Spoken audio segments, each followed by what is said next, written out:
Bonjour à toi chers spectateurs, et aujourd'hui parlons de Mr. Holmes de Bill Condon. L'histoire, c'est celle de Sherlock Holmes qui a pris sa retraite et qui va se remémorer deux instants importants de sa vie, et en tout cas de la fin de sa vie, sa toute dernière enquête et un voyage qu'il a effectué au Japon, et il va essayer entre guillemets de comprendre quelles a été ses erreurs dans les deux cas et de les réparer.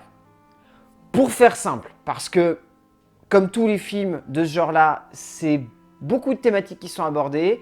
On le voit beaucoup aussi évoluer dans sa maison de campagne. Donc voilà, c'est pour faire simple. Le personnage de Sherlock Holmes a été réinterprété de manière totale au cinéma et dans la littérature.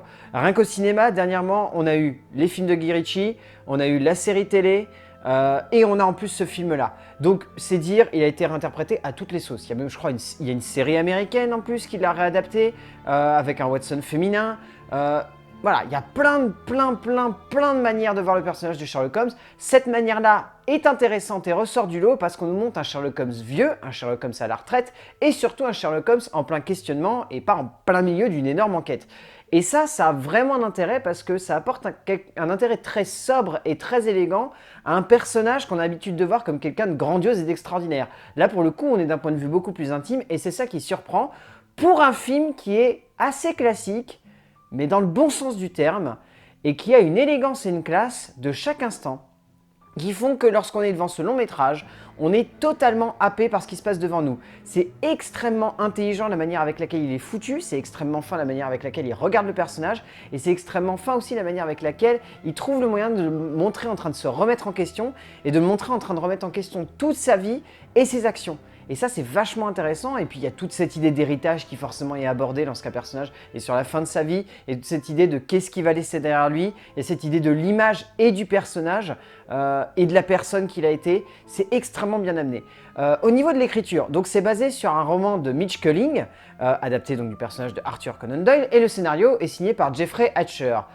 Ce qui est extrêmement fin, c'est que Jeffrey Hatcher a su cristalliser un humanisme profond dans le personnage, et ce genre d'humanisme qui se dégage d'une personne âgée pour laquelle on a de la tendresse.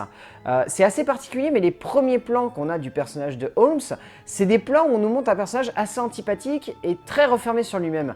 Et au bout d'un quart d'heure, le film arrive à complètement d'éclipser ça pour passer sur quelque chose de beaucoup plus ouvert. On va avoir un personnage qui va être extrêmement touchant et on va tout de suite s'intriguer pour lui. On va se demander pourquoi il agit comme ça, qu'est-ce qu'il fait, qu'est-ce qui, on va dire, l'amène à rester en vie et à essayer encore de résoudre un petit peu ses erreurs passées.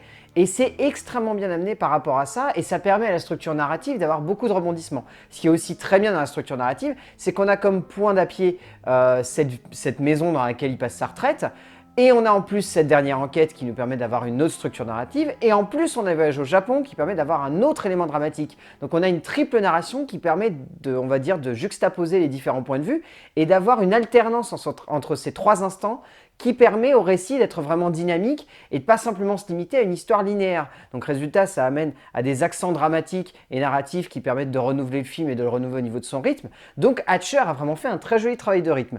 Après, ce qu'on peut reprocher, c'est peut-être d'avoir des personnages secondaires un petit peu trop classiques. Des personnages secondaires qui n'ont pas forcément de caractère très développés ou qui sont un petit peu trop clichés, des personnages qu'on a un peu déjà vus dans tous les sens et des personnages dont on pourrait voir toute leur structure émotionnelle et caractérielle largement à l'avance alors que même qu'il vient seulement d'apparaître à l'écran. Ce qui est un petit peu dommage parce que on sent qu'Hatcher, il a vraiment très bien développé le personnage de Holmes et tout ce qui s'accentue, tout ce qui, on va dire, est construit autour de lui, mais pas les personnages secondaires qui auraient pu être beaucoup plus profonds. Le seul personnage secondaire qui est très bien fait, c'est le personnage de Roger et sa mère. Ces deux personnages sont assez intéressants, mais encore la mère est trop secondaire et il y a des moments où elle est trop facile à voir à l'avance et c'est un petit peu dommage. Voilà, on aurait aimé que ça aille plus loin.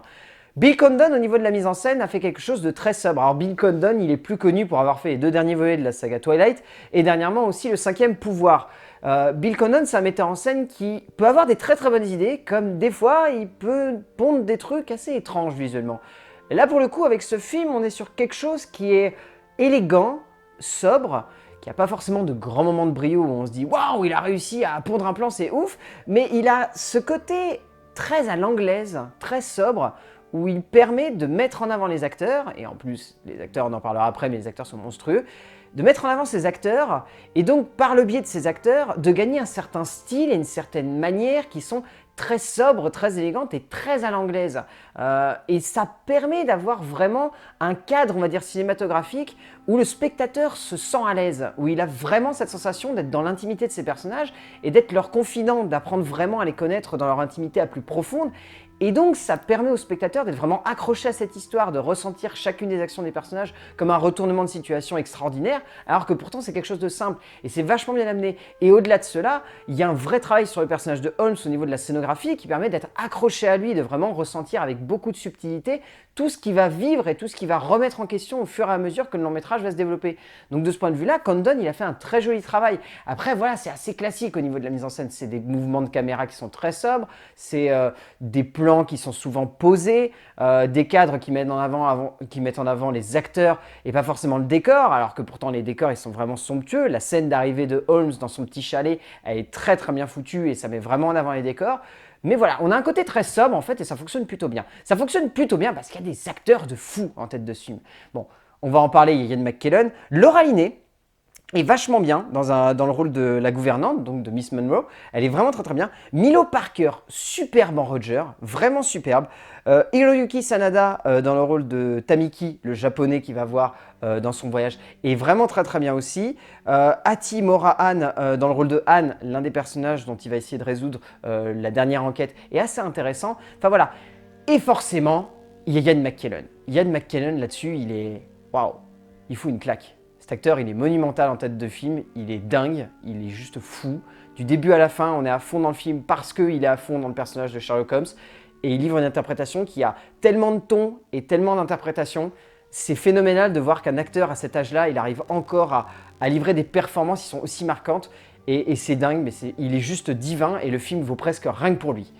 Donc voilà, pour faire simple, Mr. Holmes, c'est un film qui est sobre, élégant, raffiné, qui a aucune prétention si ce n'est celle de vouloir nous toucher avec le personnage de Sherlock Holmes et avec une nouvelle interprétation du personnage de Sherlock Holmes. Donc rien que pour ça, c'est intéressant. Après, le film brille pas par des flamboyances scénographiques ou des fantastiques idées de scénario, mais voilà, c'est un film qui est sobre, qui est simple, qui est élégant et qui est plutôt bien dirigé et qui a surtout un acteur magnifique en tête. Donc voilà, si vous voulez aller voir Mr. Holmes de Bill Condon, vous pouvez y aller. C'est un film qui est très simple et qui va forcément vous emporter parce qu'il est bourré d'émotions. A plus!